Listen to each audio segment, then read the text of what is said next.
教室。さあさあ皆さん、これから始まる串カツ教室ですよ。鍋の中に油を入れましょう。それそれそこの奥さん、油と言うてもサラダ油や菜種の油じゃないんですよ。なぜそれだけ急いで失敗ばかりするのです。油と言ってもラードを入れるのよ。牛の油じゃないんだよ。豚の油がラードと言って太ってる奥さん、そんなに怖い顔してレコードばっかり睨まないで早くラードを入れましょう。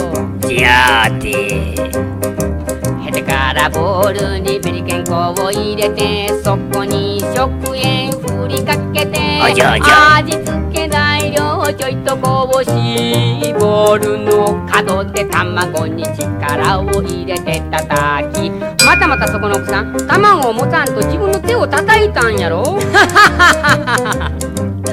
ああじゃあてのそれにかし粉をちょいと入れて、山芋おろし金でちょいとおろす。おろす言うたらじきに奥さん産婦人科に走りまっしゃろ。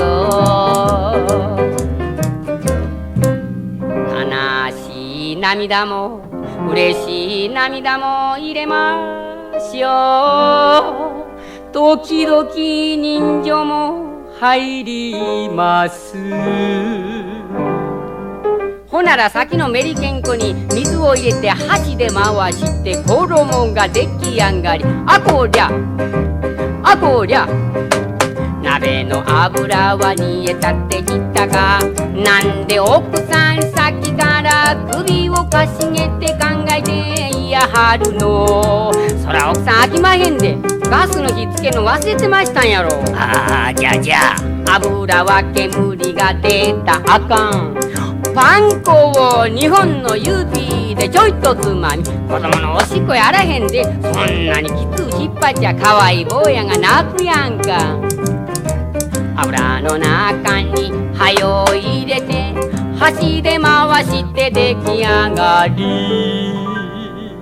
変な世の中になってきた。変わり果てたわこのレコード。世の中変わったと言うけど、この歌作った屋台のおっさん、ほんまに変わり者。そんなアホな屋台のおっさんが変わり者と違いますぜ。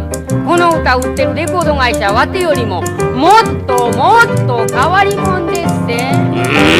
じゃあ